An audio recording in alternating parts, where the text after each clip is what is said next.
Hey guys, welcome back to Daska Discusses. Today I'm going to rank the Rocky films, not the Creed films, just the standard Rocky films from worst to best. Let's do this. So, I'm going to be looking at Rocky 1, 2, 3, 4, 5, obviously, and Rocky Balboa only. So 6 films. So let's do this. Ranked at number 6. Well, I'm putting Rocky 5 in there. Storyline wise, here we go. Well, basically Rocky's fought off Ivan Drago's come back to America. There's all sorts of issues with financial difficulties, and apparently Paulie signs in the wrong dotted line or something with the tax or the lawyer, or something goes wrong and Rocky becomes broke. So we've seen him go from rags to riches and then now back to rags. Now the thing is with this story, he moves back to his old house he moves back to his old neighborhood. He puts on the iconic hat, leather jacket, and goes back to how he was in Rocky 1 and 2.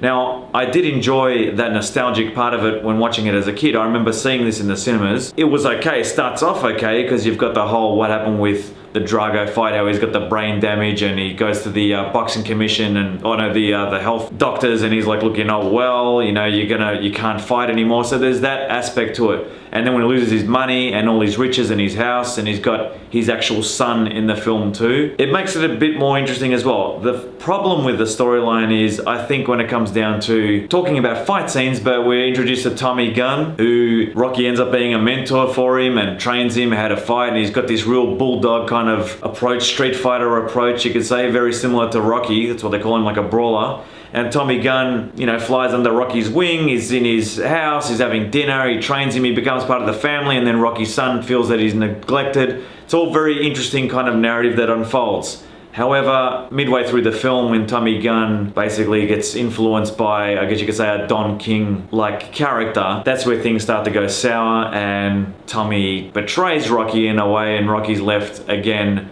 as a nobody. Well, not as a nobody, but he fights and wins the title, and he doesn't even thank Rocky. Now, after that, we've got this whole storyline of like Rocky just really upset and depressed, and his kids getting beat up at school, and it's just a bit of a mess of a storyline of what happens. And then Tommy wants to fight Rocky as well, and then we get this fight scene out in the open. Now the thing is, I'm going to rank all these in terms of storyline and fight scenes. The storyline of Rocky 5 is okay. I think it just does lack a lot in terms of in the second half of the film, where it tries to look for a fight scene. Now, the fight scene in Rocky 5, out on the street, starts off in the bar. Tommy Gunn pushes Paulie out of the way, and then, you know, you've got the Don King kind of guy saying, you know, let's set up a fight, let's for the championship, you know, let's get in the ring. And then, you know, Stallone or Rocky says, my ring's outside. So they go outside and they fight, and it's a street fight. Very different to every other Rocky film. Again, the street fight's okay, not the best. That's why I've ranked Rocky 5 at number 6, and I give it a passable 5 out of 10.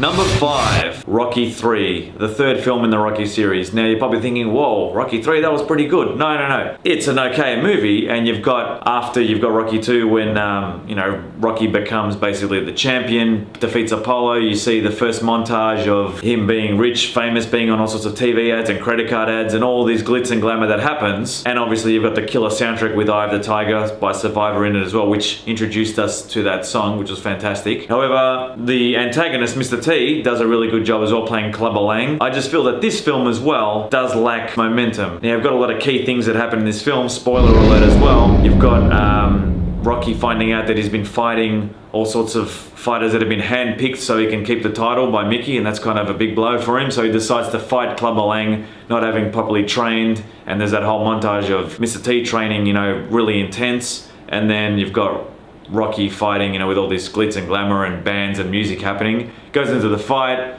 Mickey gets pushed over, Mickey is hurt, Rocky goes out to fight, comes out firing, all pistons going, but then Clubber Lang, with his brute strength, defeats Rocky. Clubber Lang gets the title, Rocky goes back in, finds out Mickey's actually passed away, which is not good, or passes away while he's there. So we've got that part of the story, which is actually works well. Then you've got Apollo Creed coming back into it, where he says, I'll help you defeat Clubber Lang, kind of like a trainer, mentor. And you've got this whole thing of Rocky moving to LA and training with Apollo Creed, getting his rhythm back, finding out how to become a new fighter to defeat Clubber Lang.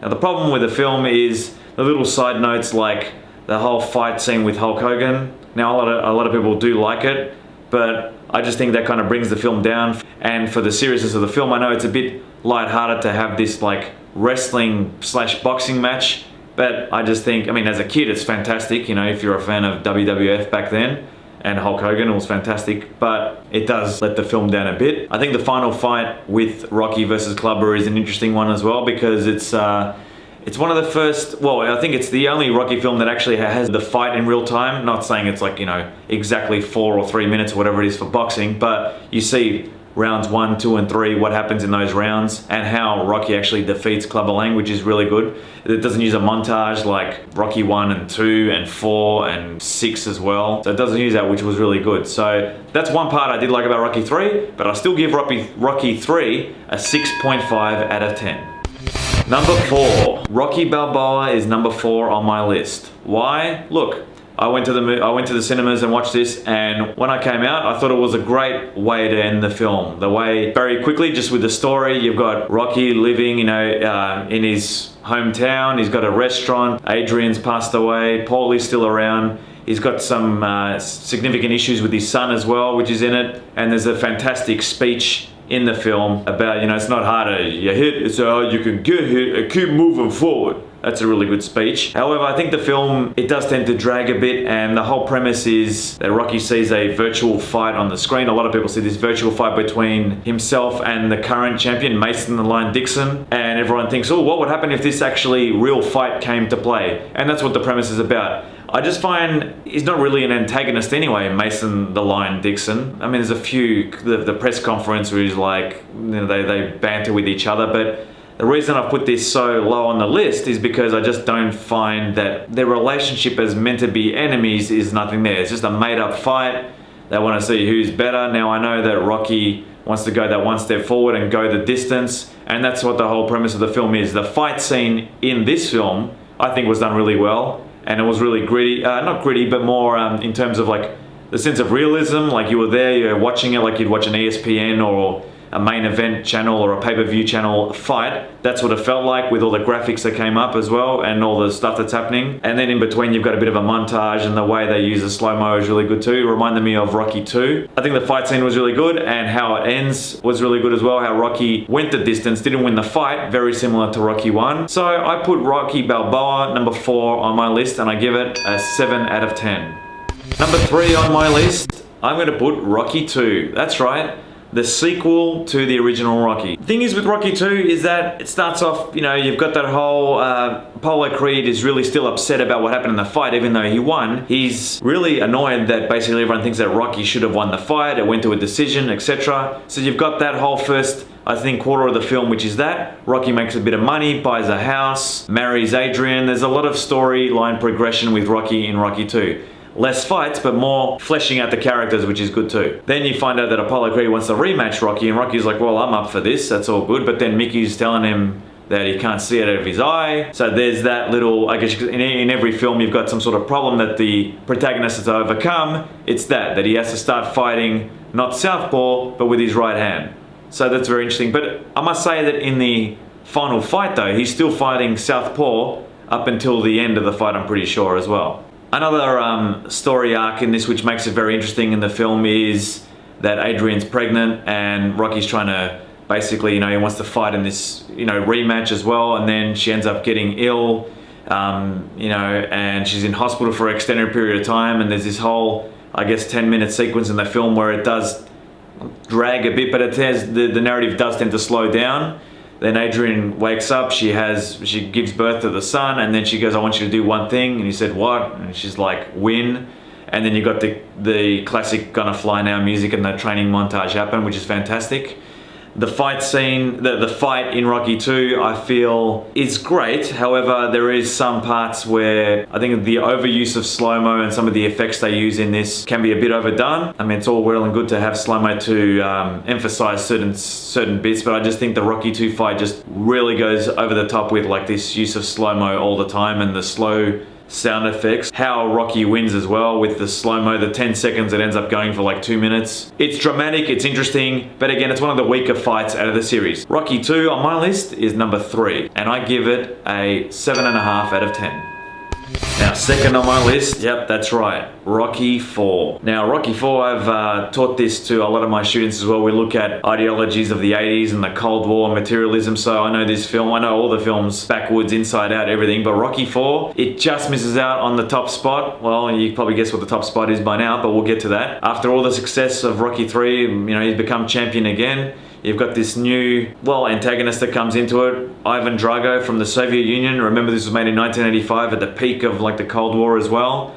And this whole animosity between the USA and USSR is so evident, it's ridiculous in this film. Not so much by Rocky, but Apollo in the first act of the film, where he's like, this is us against them, why can't you see that? The comparisons of the first fight sequence of Apollo and Drago with all living in America, James Brown, glitz, glamour, fireworks, the American apparel, all that. And then obviously, spoiler alert, Drago does end up killing Apollo Creed in the ring as well. And then Rocky obviously wants to take revenge, and that's where we get to it, where Rocky has to go over to Russia, and it's the opposite. We see the most epic training montages, which have been parodied in like everything, like Family Guy and The Simpsons and everything like that. And then you've got that fight scene, which juxtaposed with the first fight scene is complete opposite. You've got Ivan Drago, Dolph Lundgren plays an epic role in this robotic, he's awesome. The whole film is awesome. Yes, it may be cheesy to a lot of people, and if you've never seen the whole series and you've just picked up and you're watching Rocky IV, you're like, wow, this is really like, I'm turning my brain off to watch this. But you know what? Guilty pleasures, and it's a classic. And the fight, and the actual final fight, I reckon it's one of the best out of the series. It starts off with Drago really belting up Rocky a lot for the first couple of rounds. Rocky punches him, cuts him, you know, he's not a machine, he's a man, we get all that kind of business. And then it goes into another montage, and we get into the last round, and Rocky finally defeats him. And then he gives that whole speech, which, you know, sounds ridiculous, but it's great. If I could change, and you could change, everybody could change. Tell me you haven't heard that line over and over. Rocky IV, number 2 on my list. I give it a solid 9 out of 10. And obviously number 1 on my list, yeah, it was between either Rocky the original, or Rocky IV. I'm putting Rocky in there because, well, look, it's what started it all. Sylvester Stallone, this whole story behind him writing and creating, writing the script for this film and not having any money. I'm sure you've read, there's millions of Facebook posts about it and the story that happened with that. But as the storyline itself, rags to riches story, you can really relate to how Stallone's portrayed Rocky. I think Stallone should have got the Best Actor nod. It did win Best Picture, Best Director, and Best Film Editing. The film is a classic, and it will be watched for years and for generations to come. I think it's because you can really relate to Rocky's character. You see him coming from nothing, you know, that brawler in, like, you know, the backstreet boxing ring, and then the, not the hitman, but, you know, the muscle for, like, you know, the, I guess you could say the mafia, or whatever you want to call it. And then getting the opportunity to fight Apollo Creed, who says, you know, wants to fight someone, finds him, the Italian stallion.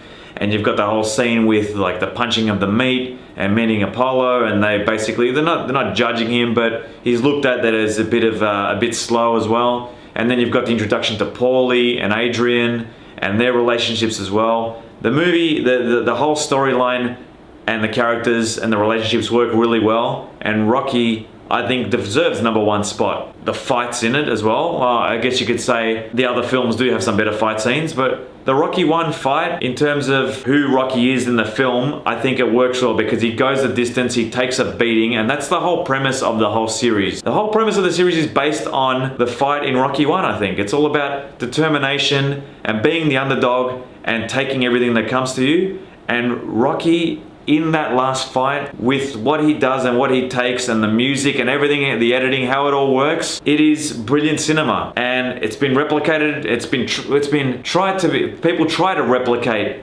Rocky in other boxing. I'm not putting anything aside from other boxing films, but Rocky was the one that's not the one that started it all, but it is the classic, and Rocky 1 deserves number 1 spot on my list. And I give it a solid 10 out of 10. Now you're probably thinking, well, what about Creed 2 and Creed 1? You know what, guys, I'll keep the Creed reviews for another video. And as always, guys, if you liked my video, please don't forget to leave me a like. If you agreed or didn't agree with my rankings, please leave a comment below. And don't forget to subscribe if you enjoyed the video and you want to keep up to date with my vids. I'll see you on the next time on Daska Discusses.